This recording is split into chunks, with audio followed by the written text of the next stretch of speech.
the idea of success for a lot of people is that there's one success and everyone's trying to get it.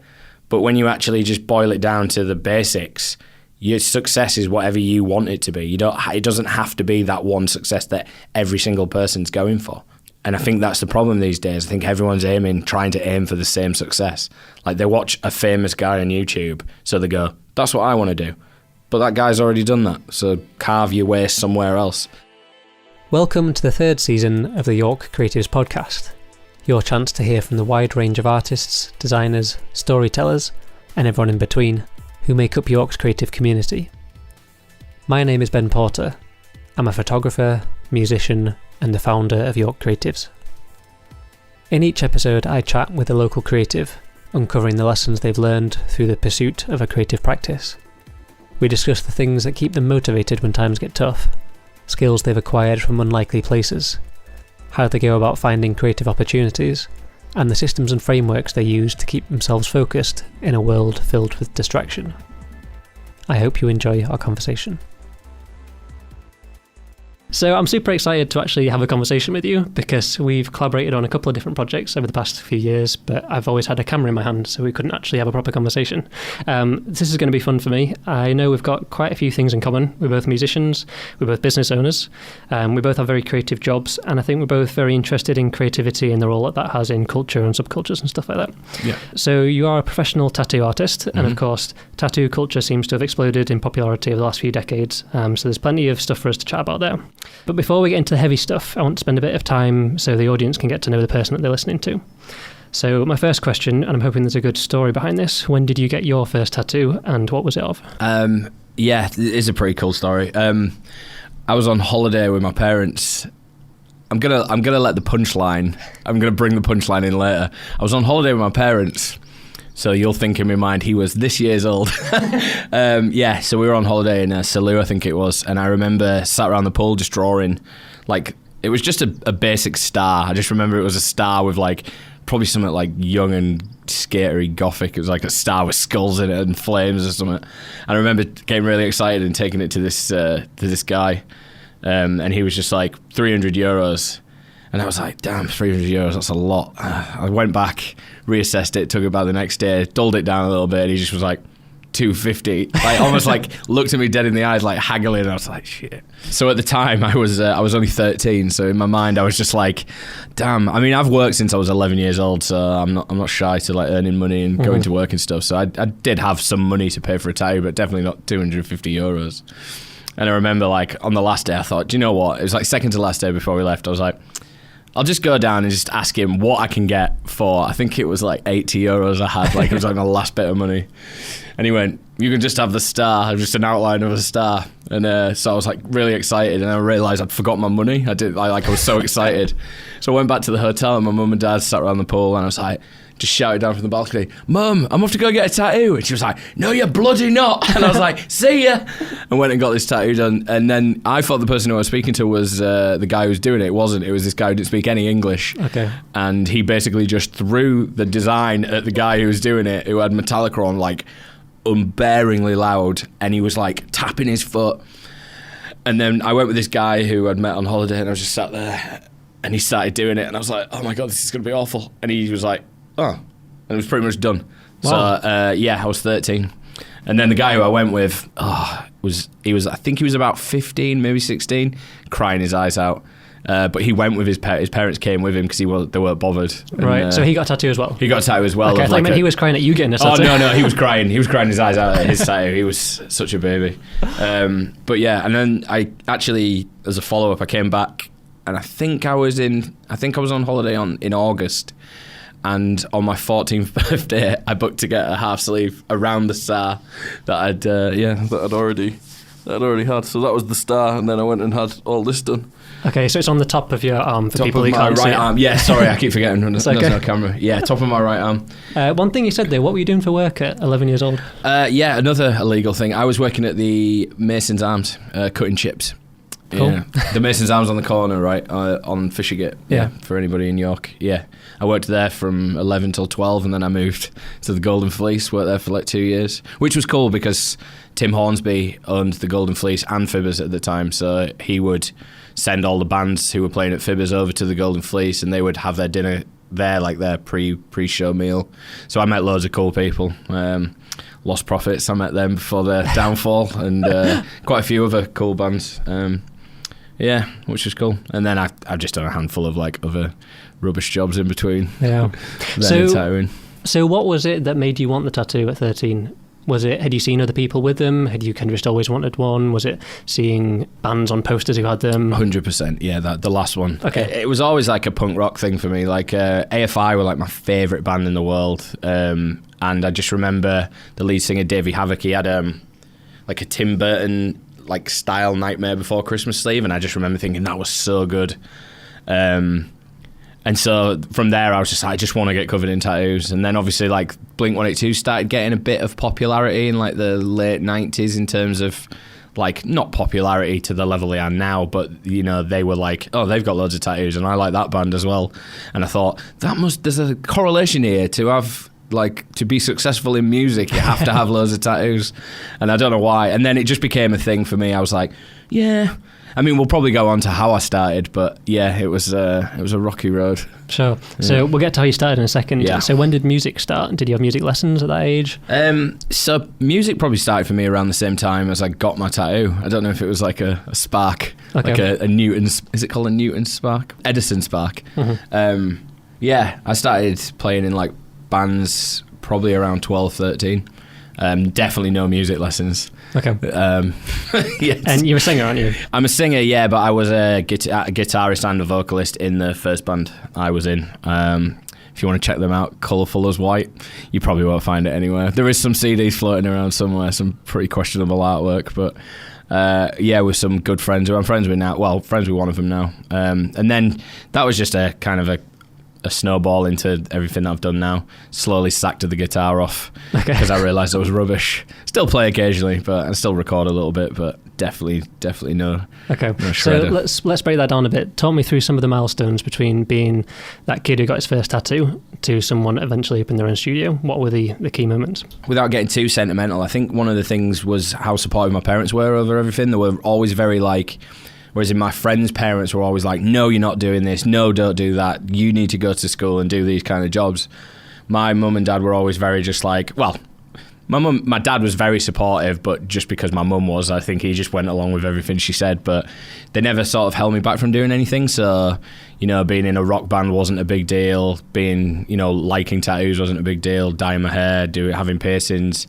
I remember like numerous amounts of times my parents would have to go into school to argue what difference it makes that I have a nose piercing and green hair to my education. And I think, I don't know, that was more of a role model thing for me, looking up to them, seeing that they don't care that it makes, they don't think it makes a difference to how I'm educated. And then I was like, well, no, it doesn't. Like, I'm still the same person. I've got a really cheesy tattoo as well that says "Still Me." Okay. In a tattoo, and I just remember at the time thinking that's so cool. I look at it every day, I'm like, that is the worst thing, because it actually looks like it says "Still Emo," which is also terrible. But yeah, so I think that was a major milestone. So I would say probably around between 13 and 15, going into like when you start defining your style and stuff. And were you someone who did well in school? Were you someone who kind of struggled with that, or? It's a weird one, because cliche would say that I didn't do very well in school, but I actually, like, without sounding like, you know, not necessarily, I didn't excel at school. I've always considered myself somebody who's kind of just floated through the middle, not really been too bad or too good, just kind of like go through the middle. I did all my I passed all my GCSEs. In most of my art ones rather than my academic ones, I got like A's and A stars. So like my IT, my art, my design tech, the fun stuff, all the good stuff. Yeah, the hands-on stuff, I think. Whereas in my maths and science was all B's and C's. So no real rock and roll story there. No heroin. Just a normal amount of trouble then. Not a troublemaker, you just join in with the trouble. I was in isolation most of the time because it would be getting an eyebrow piercing and letting that heal for 6 months and then taking that out and then get my nose pierced. I remember spending the majority of my year 9 to 10 in the school dinner hall in terms of outside the headmaster's office, and then when everyone went to dinner I had to go to somewhere else in the school. I remember that quite, which I think probably helped me, because I do find, even though like ADHD and stuff like that's becoming very prevalent in the mainstream media, well, in all medias, I feel like I'm probably teetering on that edge. I've just never really been sort of diagnosed for it, and I find that if I would have been in these classes, I feel like I probably would have struggled a lot more. I remember being in German, but for some reason they kind of refused to exclude me from that class. They always kept me in there, and I just remember always been sort of having to stay in like this little side room or something like that. So I think it probably helped subconsciously that I wasn't around loads of people all the time, because I had quite a social life outside of school. So next in the story, what happened next in terms of tattooing? Did you get an apprenticeship? So I went into higher education. I started doing a course at college which didn't pan out quite as well as I thought it would, and I think I left by November. So obviously I was 16, because I'm a September birthday, so I'm quite like the oldest in the class. So I think I'd probably just turned 16, and I remember thinking, all I want to do is buy a car, and if I'm at college, I can't buy a car because I can't work. And I just remember getting really frustrated with the class, because it was kind of like an amalgamation of all styles of art. It wasn't what I wanted to do. So I remember I dropped out of college, and even then my parents were just like, well, what are you going to do now? And I was like, I don't know. And basically I'd been offered a job at Virgin Megastores, which was on Coney Street, I think Coney Street is the one. And they were looking for Christmas temp staff with the idea that you could go forward, but it was almost like a trial thing. And I remember starting, I think it was probably in the end of October. What year was this? This will have been 2003? Back end of 2003, I think. That sounds about right. Yeah, 2003, that's when I left school. So that'll have been the back end of 2003, and I worked there, and I remember really enjoying it, but it not being high fidelity. It was or Empire Records, those kind of cool films where people work in record shops. It was just a retail job, especially at Christmas. Anybody who works in retail will know that it is awful. Yeah. And it's quite a funny story. I don't know. Again, it's full of anecdotes, but the guy, you know, in films when they show like somebody filming something and then there's like it's in slow motion, but it's like a camera trickery where everything's sped up, but it looks like they're stood still. Yep. And it's kind of got that weird juddery to it because they're not stood still properly. The manager called me into the office and was like, can I have a chat? He's like, yeah, no worries. He's like, can I just ask what you were doing from 1 till 5 o'clock this evening? I was just like, yeah, I was putting DVDs out. He's like, okay. And he put the security camera up, and it was basically that, just me holding a DVD and reading the back of it while like loads of people walked past. But like just occasionally putting one down and then reading another one. And I don't know what it was. And Phil, who worked there, was absolutely lovely. And he says, what were you doing? And I was just like, well, I thought it'd be a good idea to research these DVDs. And I just remember thinking, has this worked? It maybe worked. And he said, I'm sorry, man. We've just had a few complaints from like other members of staff that you're not pulling your weight. So you can either finish your contract till the end of the week and then we'll pay for the full 2 months you were there, or you can leave now. And I was like, do you know what? I'll just stay, because I mean, I'm not bitter about it. He literally showed me what I was doing and I wasn't working.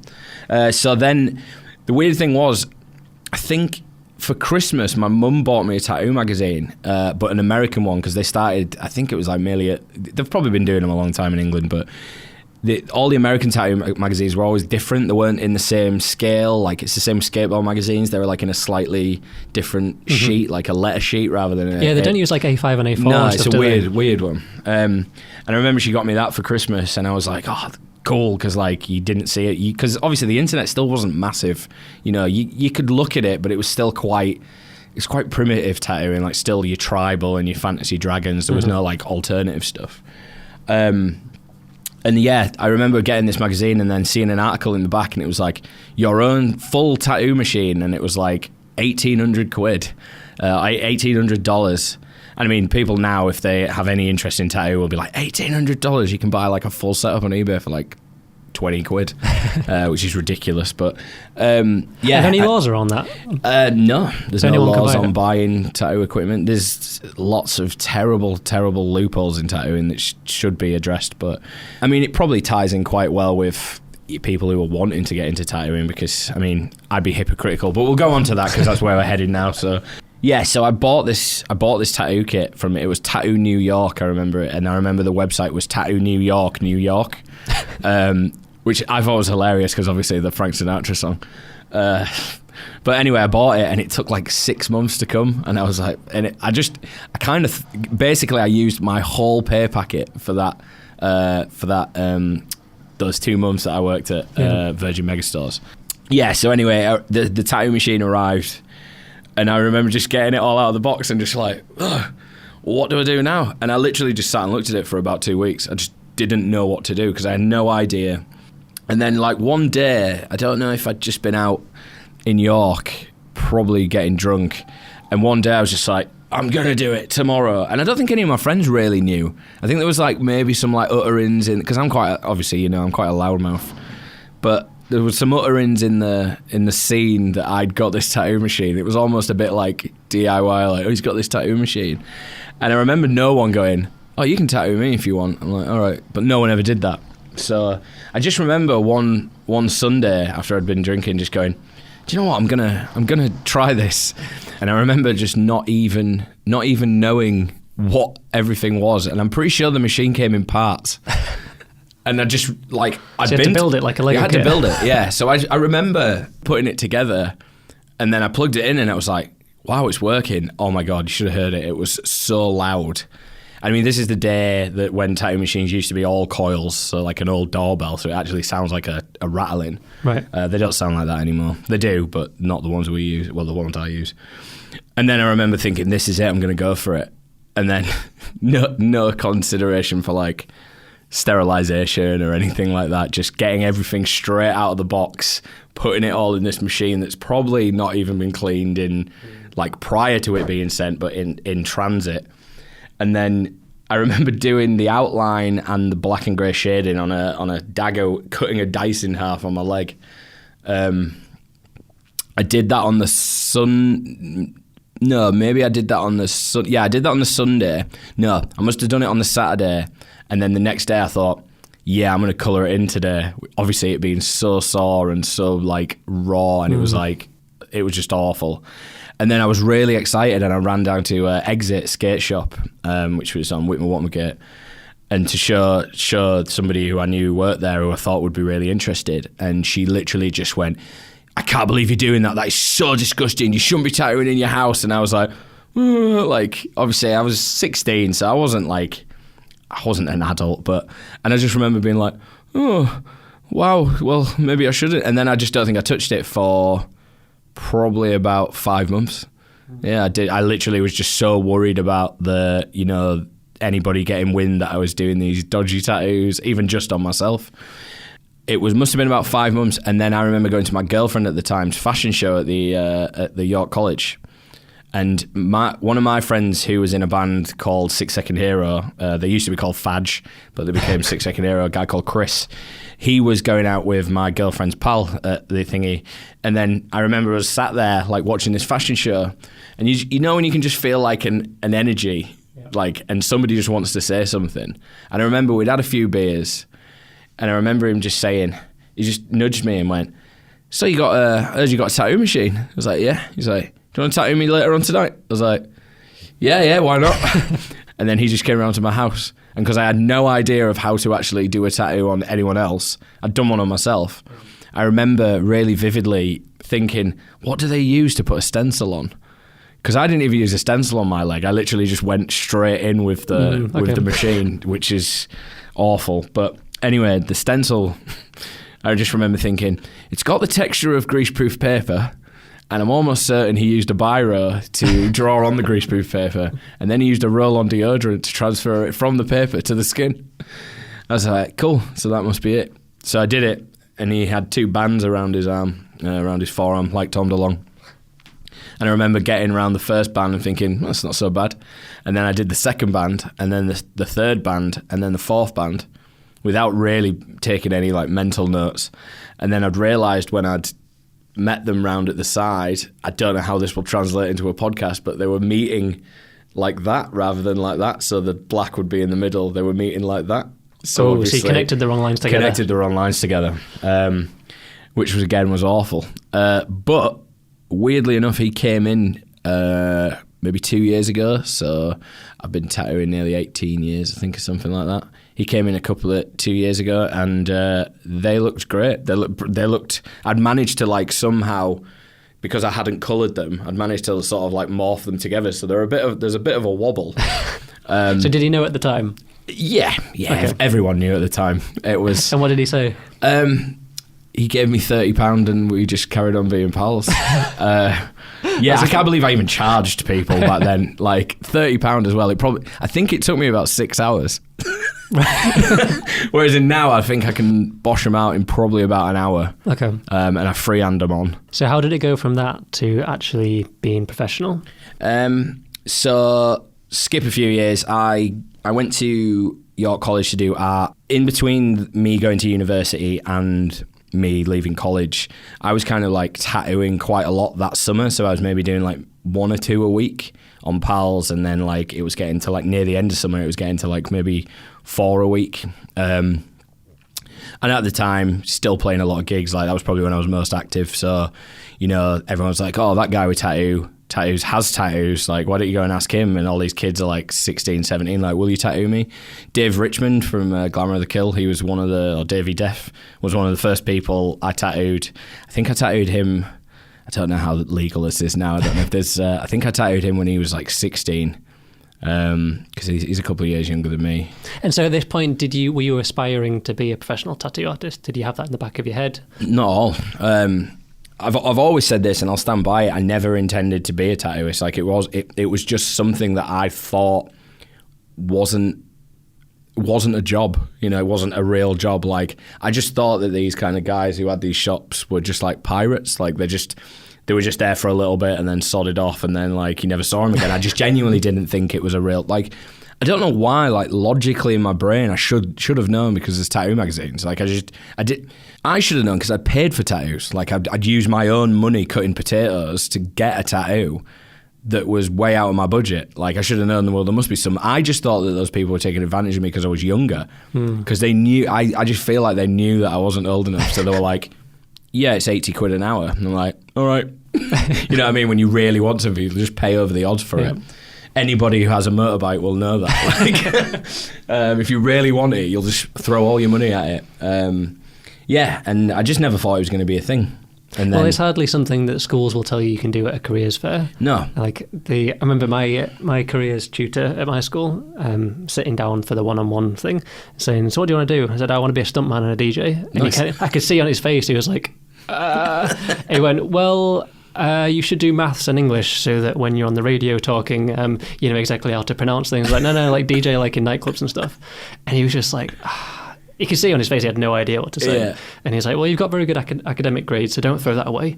And I was like, I love how you didn't go, "I want to be a stuntman or a DJ." You're like, "I want to be a stuntman and a DJ." Yeah, but one in the daytime, one at night. Yeah, perfect. So they should have known you were an ambitious guy, really, like a 24-hour job, really. And that's the thing, if he'd have said, "I don't know anything about that, but let me find out, let me ask some questions." Like, there were stunt schools out there were music colleges and things like that. If I'd have been pushed in that direction, I had so much energy for it at that age. Yeah. But he was just like, "No, you can't really do that. Like, you know, go and use your academic skills and go and do something else." And so it then took me like 5 more years before I eventually taught myself to DJ and then ended up in bands and things like that. I guess that's one reason why I do these podcasts. I hope that there will be some 15, 16-year-old out there who hears this and goes, so there are people who work in the creative industries. Yeah. Because here's a podcast full of hundreds of them. I do get a lot of like people leaving school messaging me in Instagram and stuff, like asking me, how did I do it? How did I get into it? But I feel really bad because I don't feel like I went down the right avenues. So I would be hypocritical for me to say, do this, do that, because I did it and it's worked out for me, but I know that it's not worked out for a lot of other people who have tried it and they've thrown a lot of time away. You know, I know people now who just give up tattooing and they've been doing it like 10 years just because it's not for them. So yeah, probably not the best way to go about it, how I would suggest. But okay, so what is considered the best way to do it? So the big thing is an apprenticeship. Everyone says get an apprenticeship. Thing is with apprenticeships is that they're systematically hard to get because 1, everyone wants to tattoo. 2, anybody who can draw anything thinks they can tattoo. And 3, usually tattoo artists only let in people who put in a lot of legwork prior to them. And it sounds rude, but it's embarrassing how many people send you an email and just expect you to be like, yeah, come and work for me. I'll teach you everything I've learned in 18 years. I'll teach you that just because you've sent me an email.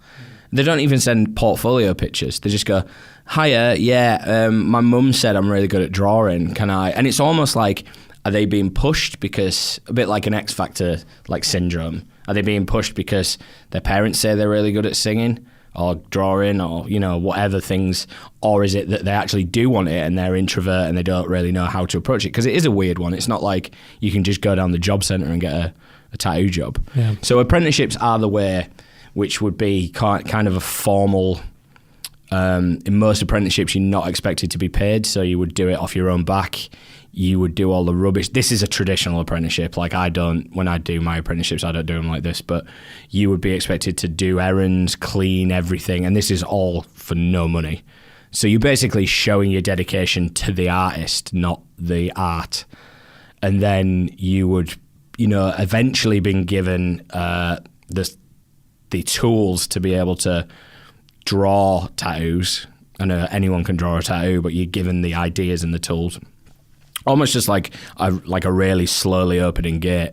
The more you're there, the more you learn, which is how I kind of teach my apprentices. Like I'm not really like anal about things. Like it moves at their own pace. They can take on what they want. They can do what they're comfortable with. Old artists would have argued that that's the wrong way to do it because you should be getting, the way that it works is that once you've trained, this is the way they say it, the way that it works is that once you've trained them, they almost become your cash cow for 2 years or 3 years. So they do everything that comes through the door. They give you the majority of the money that they make and they still get the pleasure of working in the studio and still learning.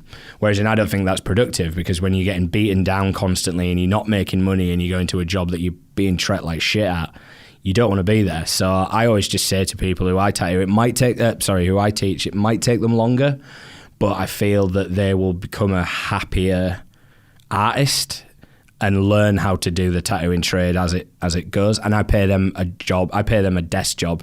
So I'll give them minimum wage to sort out our appointments and clean our stations. So, and I've always done that. Like, it's just something, because it feels hypocritical for me to be then like, no, you have to clean my car and do my washing, because that's how I was treated. But I wasn't. Like, my mum was doing my washing and my dad was cleaning my car while I was just sat there in the back room. Scratching is the term in the industry for when you tattoo at home. But so my knowledge of how the tattoo industry works is very distant. I've had like a couple of conversations with Lauren Roberts, who you probably know, and she explained the way she did it was she did an apprenticeship and then she worked in a studio where she was self-employed, but she had space in that studio, and then she did it for a certain amount of time, built up enough clients, and then went and opened her own studio. Yep. Is that typically how it works? Yeah, so I mean, mine wasn't technically self-employed because the guy who I worked for probably wasn't paying my tax or his own tax, let alone So, but that's okay because no one knows who I work for because it's a mystery. But after I graduated, I got offered a job in Newcastle. Basically, a good she was a good friend of mine. I haven't spoken to her in a long time, but she worked in a studio and she was just like, right, I'm not allowed to leave my tattoo studio until I've found a replacement. I heard you tattoo. Do you want to go work there? I was like, yeah, why not? Because I actually got offered a job for a company called WGSN, which is a fashion prediction group. Their big clients are like Arcadia and like all. Did you say fashion prediction? Fashion prediction, yeah. So, yeah, it's a bit of a weird one. Obviously, because of my links with my ex-girlfriend, she was big into fashion. I loved, like, there was a book called Fruits. I don't know if you saw it or remember it. It was like Asian, basically this woman walked around this park with a camera and took photographs of all these Japanese students, and they'd all be dressed like crazy. It's called Fruits. It's a very good book. The job that I kind of got offered was I was almost like a visual aid to somebody who would travel around and note like new styles and trends that usually came from Eastern Asia. And basically, I would take visual notes of those, like quick sketches or stuff. And this was because of the company. The company came and did a module with us at university, and they wanted us to design a new, I can't remember what it was, expensive hampers. I can't remember what they're called. It's like Fortnum and Mason do them, but they're just big expensive hampers, but they wanted it inspired by something new and different. And they basically offered me, they wanted me to go down to London to do an internship. I went down. It's not that I didn't like the vibe of the place, it just wasn't me. It was in an office. The way that it explained it to me was like, yeah, you'll be following like this guy around and he'll just point at stuff and you'll just draw it. And I was like, cool. And I think I did that once in the time I was there. It's kind of shit. So anyway, yeah, this job came up at this tattoo shop, and I was like, I hadn't actually even graduated. I was just doing my final major project. And then I worked there on every Saturday until I'd finished university, and then he basically just put me in there every single day, just doing anything that came in.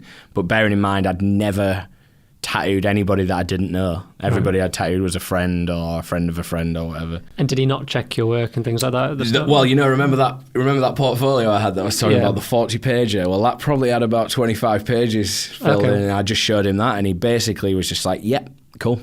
Does that happen now, or are there more checks now?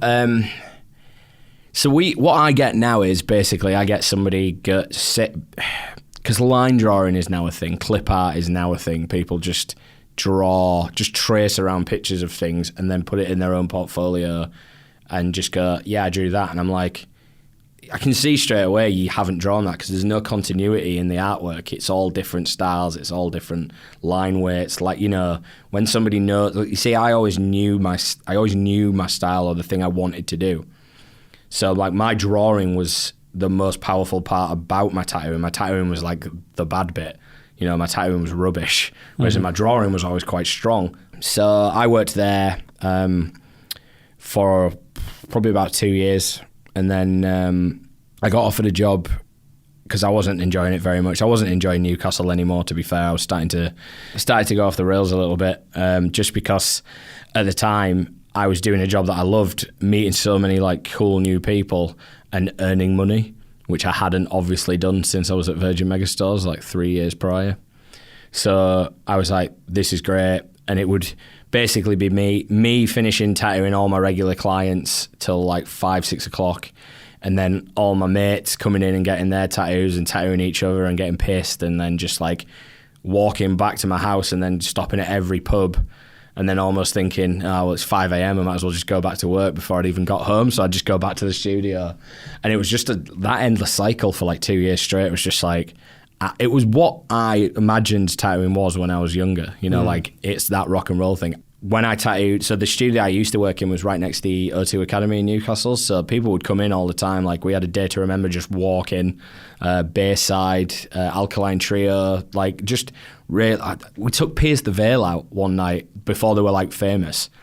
And we went for dinner with him, and it was really weird. And I just remember hating the guy from Pierce the Veil. I think he's the lead singer. I just remember hating him. I was just sat at this table, just like, fucking hell, why are we even here? These guys are fucking idiots. Like, and they were just like acting like rock stars, and I was just like, I'm a bigger rock star than you are. Like, you know what I mean? Like small-minded, like mid-20s kind of shit that you're just like, yeah, whatever. And then, yeah, I just got sick of Newcastle. I like just ended up getting wasted every night. So I decided to not move from Newcastle, but I got offered a job in Seaham with a guy called John Anderton. He now goes by the name of Thanks Anderton, but he was like, at the time, a big deal. Like he was probably the best tattooist in the UK. Everybody knew who he was. And he basically was just like, right, I want you to just reset your tattooing. Everything you know about tattooing, just reset it now. Almost act like you have only just started tattooing. And because I was still like a cocky shit, I was just like, nah, I know what I'm doing. And the problem was Seaham's not, I don't know if you've ever been to Seaham, there's not a lot going on. It's like, it's just very small northeast seaside town, so there's just not a lot there. And I was commuting from Newcastle every day in a 71 camper van, which does about 18 miles to the gallon, and not tattooing. So I was using whatever petrol I could to get to see him, to then not tattoo, to then drive back home. So what was he having you do? So he was he basically, and John won't mind me saying this, but he was basically offloading the shit that he didn't want to do onto me because he was getting to a point where he was doing masterpieces, you know, like every time he did a tattoo, it had to be publishable in magazines and things like that. And what were the terms that he offered you for coming to work there? So he was basically saying that he wasn't saying this in so many words because I think he knew my ego was pretty big. He was basically kind of knowing that me being around him would benefit my tattooing. And I think he knew that him being around me would benefit his artwork because he was a realism artist. So he mainly did realism pieces, but hyper realism, so like really very detailed.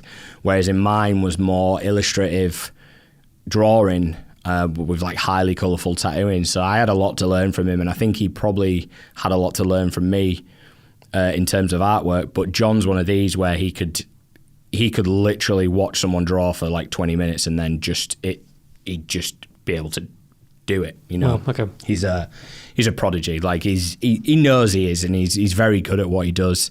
But he's also very similar to me. He's like he can't focus on things for very long. He's very like sporadic, and if that's the correct word.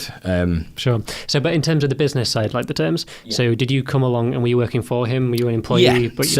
What happens is with most tattoo studios is there's somebody who owns the building, or not owns the building, rents the building, and then they rent floor space off the person. So not necessarily in cubic square meters, but you rent a unit. So you would say it's either a percentage of what you earn a week or a flat fee. So in terms of when I hear employee, I sort of imagine that you're there working set hours for a set rate, whereas the way you described it, it makes it sound more like you've got the power to increase your income if you can get more people in. Yeah.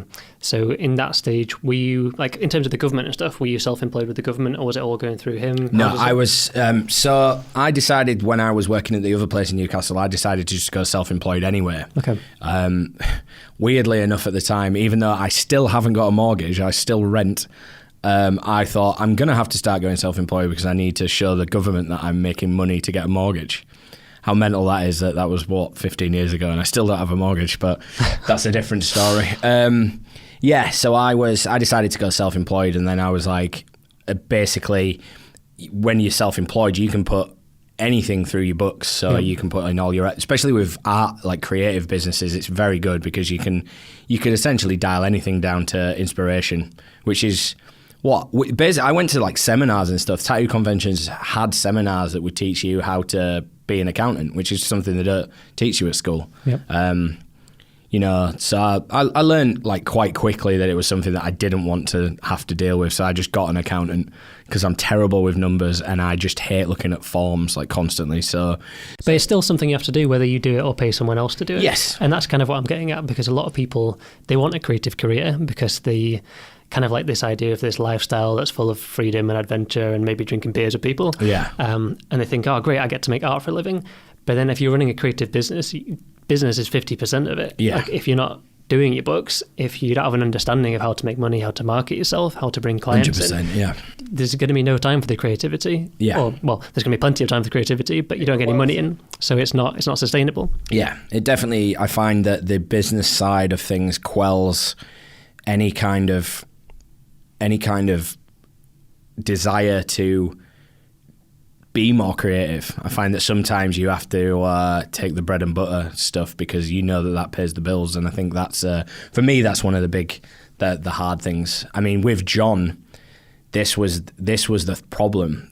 John wanted me to do what I wanted to do, and me being 24, 23, all I wanted to do was do stupid tattoos that were like cool and go and get pissed. That's all I wanted to do.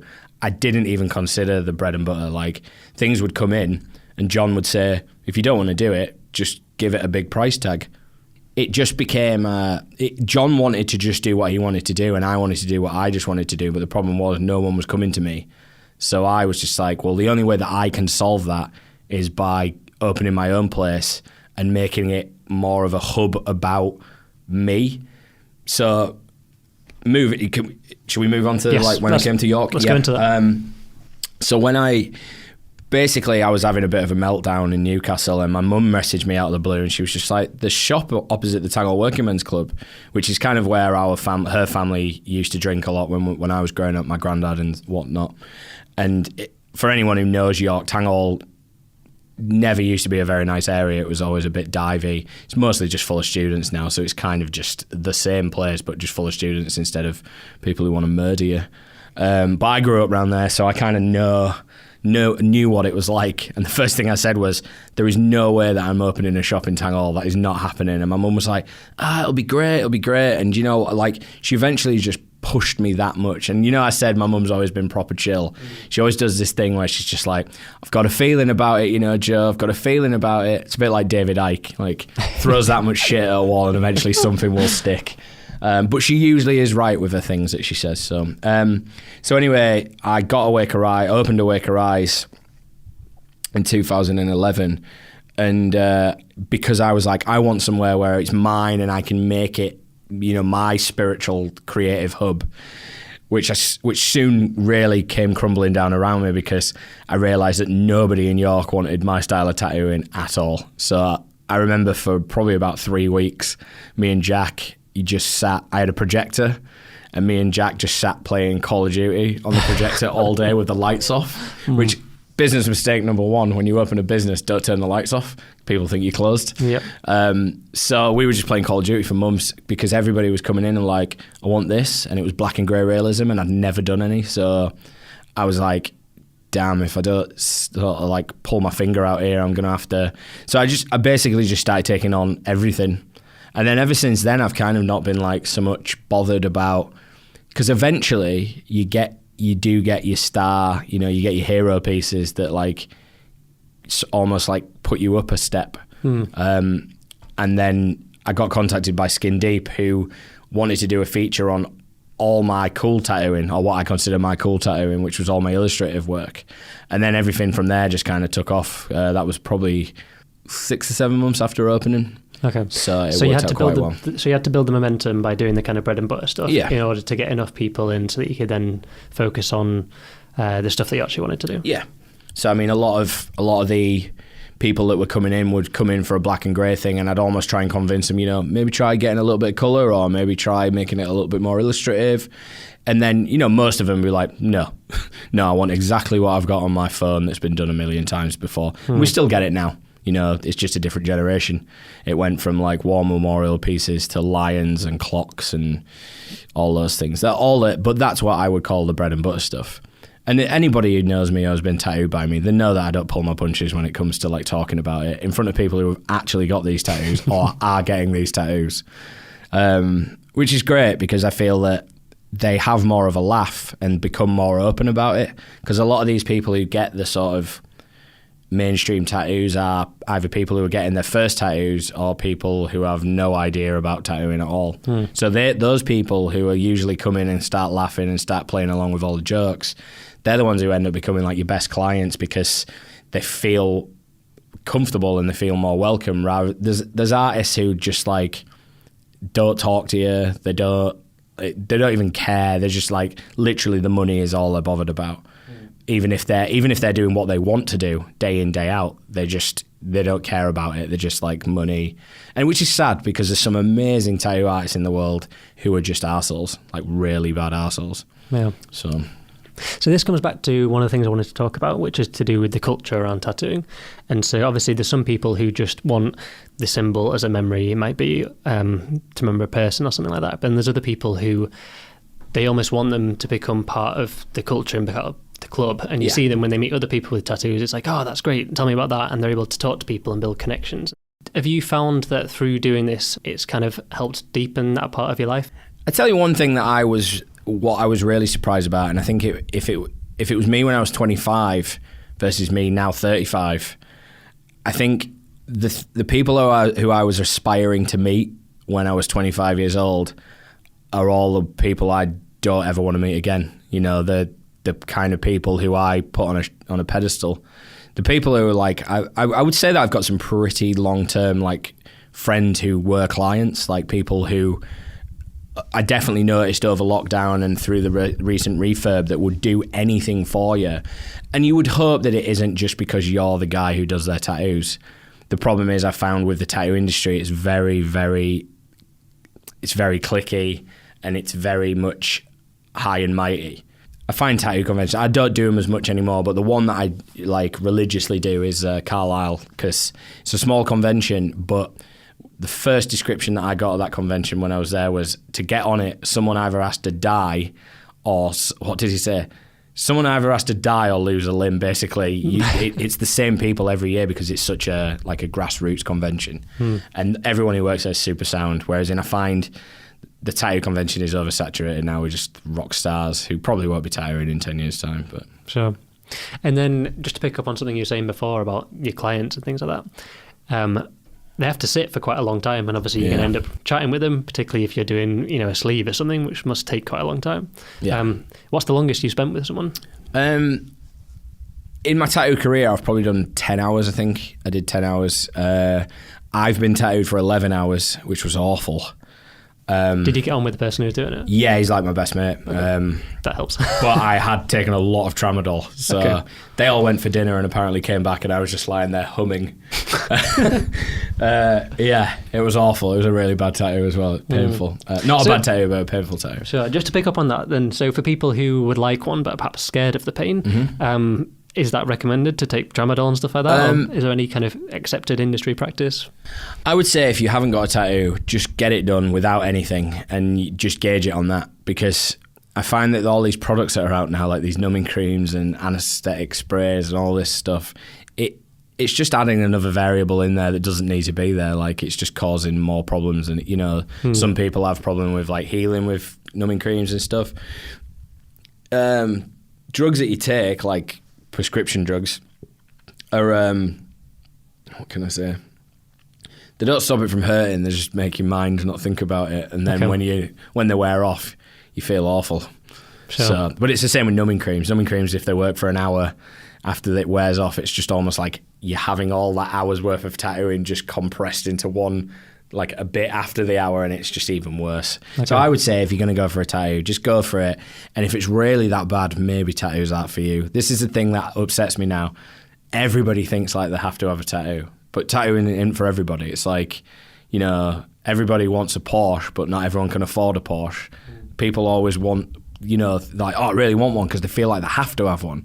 It's almost like kids now who like feel like they can't just have a normal job. They have to have something like, I'm a YouTuber, or, I'm a professional basketball player. It's like, what happened to the people who, we just want a mechanic or a window cleaner? And I'm not saying just, but it's something that's needed in this weird world of cogs and systems. And I think that's what's upsetting the most about people who come for tattoo apprenticeships. They feel like, oh, I'm good at art, I need to be a tattooist. You can be, there's many other forms of art. You don't have to be a tattoo artist. I think it's just because to them it seems like it's the easiest route, directly into it. And you're like, cool, I can be like Kat Von D. But very similar to what I was like when I was that age, but maybe it's the same for them, but I felt like mine was just a smooth transition, and it was almost like my second choice. It wasn't like tattooing wasn't something I was like, yeah, I really need to do. I was just really interested in it. Yeah, sure. Yeah. So let's talk about promoting your work then, because obviously Instagram has been huge for all kinds of visual artists. And it felt like particularly like 2015, 2016, there was like a huge boom. It was all beards and tattoos all over Instagram, everywhere you looked. I'm still there. But then now things keep changing, the algorithms change, and like now you've got to use Reels and all this kind of things, and lots of people have seen their engagement drop off. How have you found that? Have you found something which really works, or have you found that actually I've just got enough repeat clients? Like, where's your focus in terms of marketing? So in about 2015, I went on tour with Asking Alexandria, another band from York, who have done incredibly well. But because I was kind of like their inside guy, because they would only put up their scheduled posts daily, but I was the guy who just was like filming them while they were having a shit and stuff like that.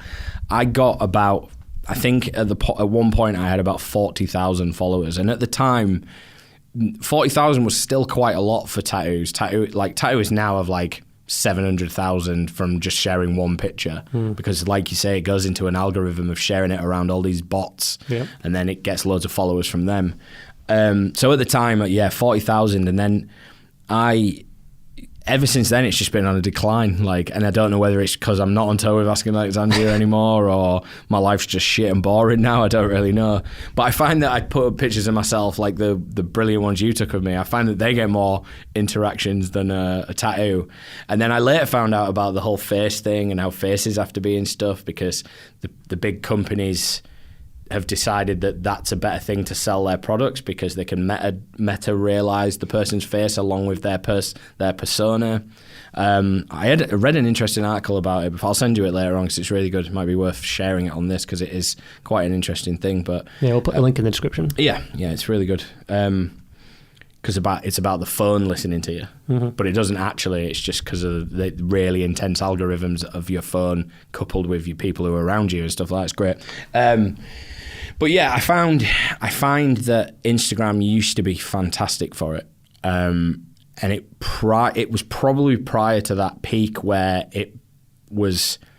I feel like it was before the YouTubers thing, the influencers thing, because prior to the idea that you could be an influencer, it was a very free moving thing. People would just be like, oh, check out my Instagram. And it wasn't about, oh, well, if I follow them and they don't follow me, that's my number's gone up, but theirs hasn't, my number hasn't gone. And it became very very awful very quickly. And I feel that for a tattooist now to get Instagram, and the golden number of a tattooist is about 3,000. So if you've got your Instagram in the last 2 or 3 years, you probably peak at about 3,000, because there's so many people.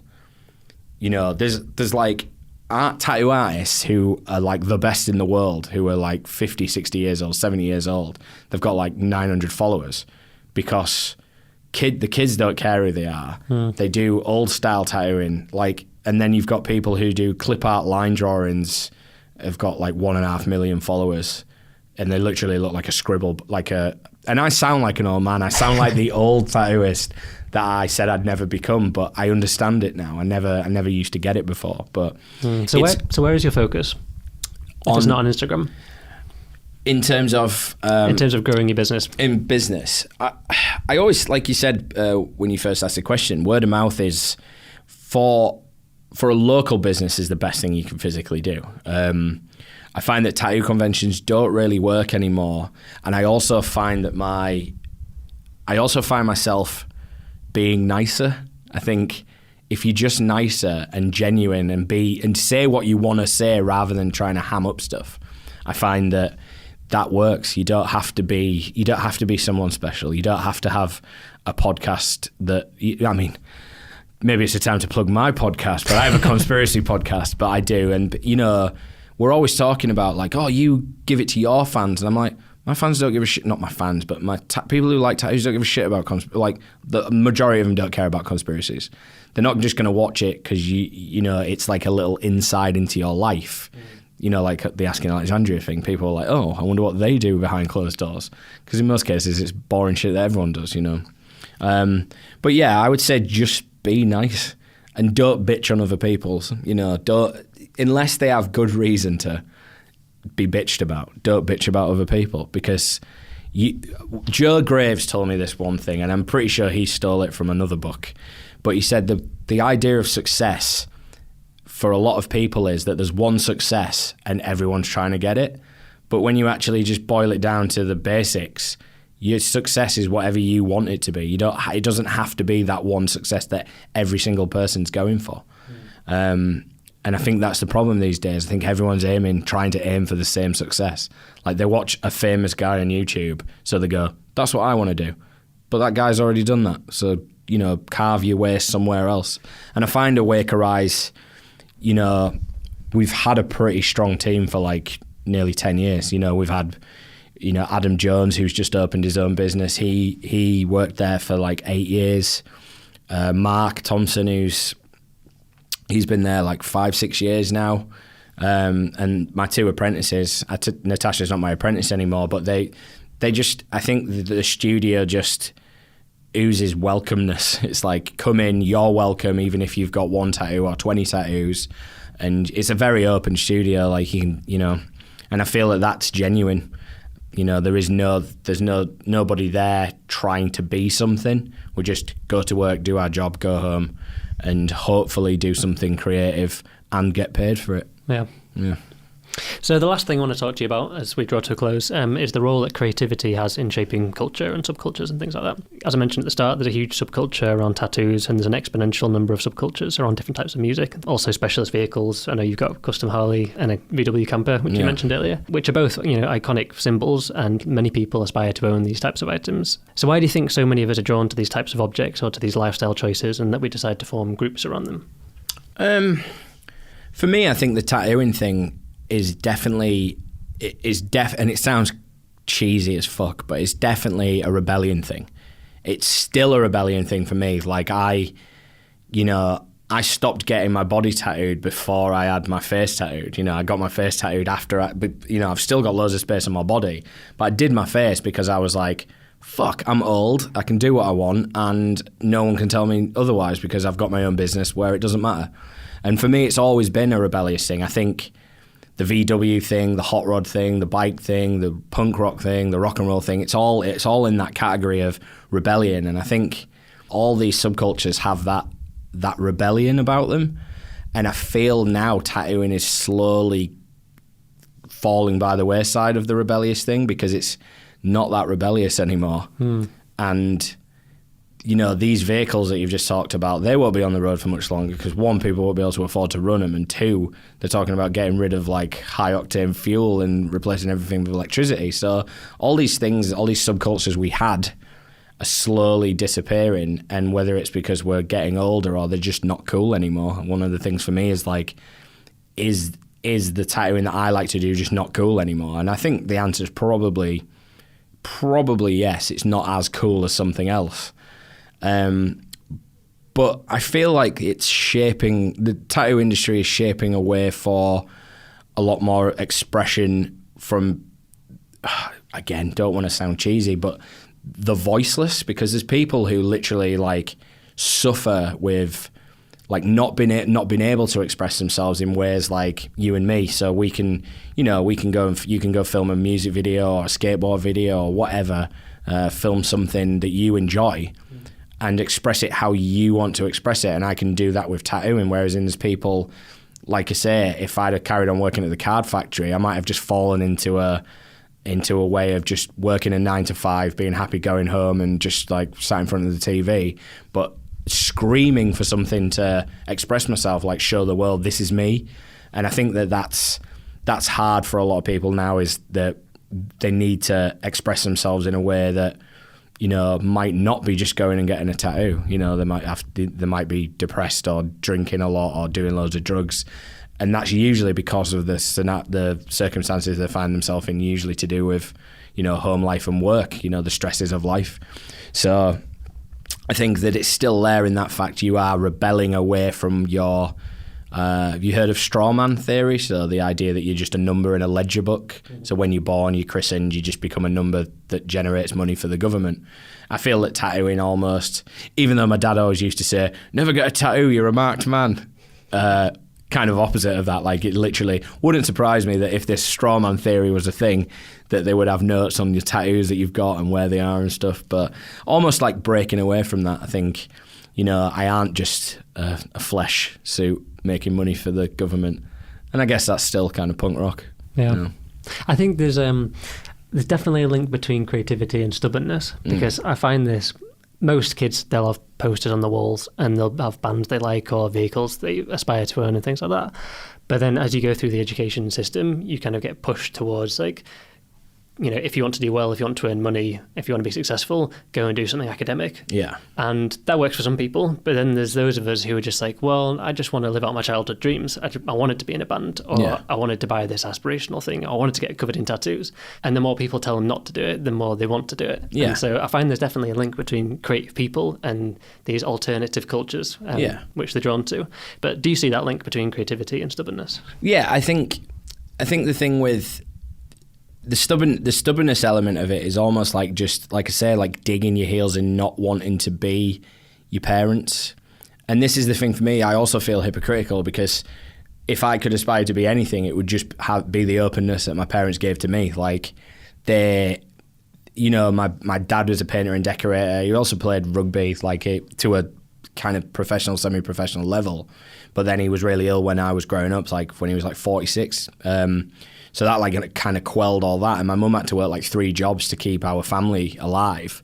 And after all that, after the fact that she went through all them stresses, like bringing me up, she still has always pushed me just to do whatever I wanted, just be happy. And I found that she's a lot more open now about it. She's even more so. She's just like, the world's going to shit. Spend your money now while you've got it, because, look what happened to your dad. That might happen to you. And you're just like, yeah, fair point.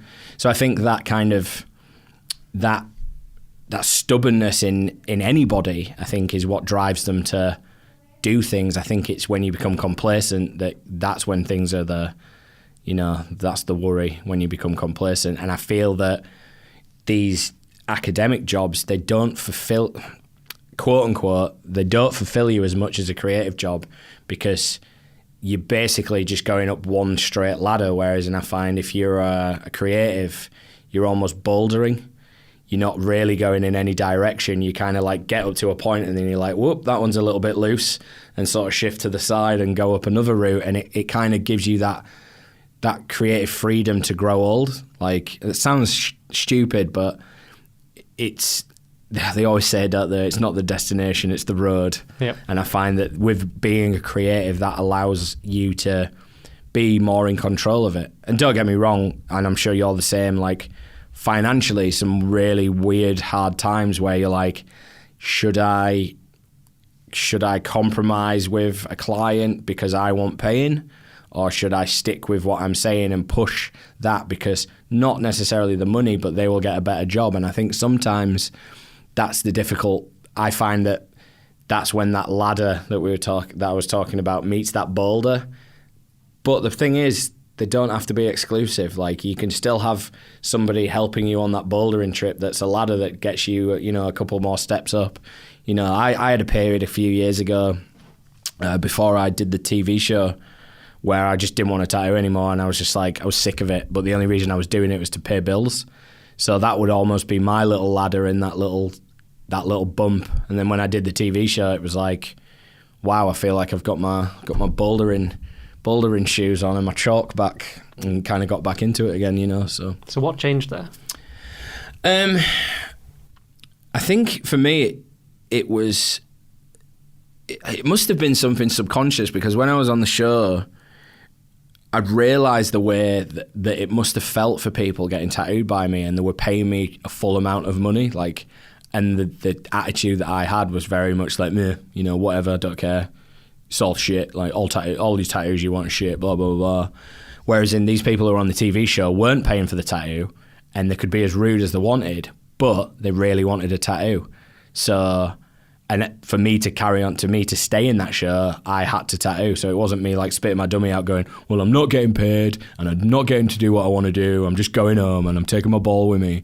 I think anybody who's been tattooed by me prior to the show versus me tattooing them now, I think they'll definitely feel a different energy from me, because I am actually enjoying being at work.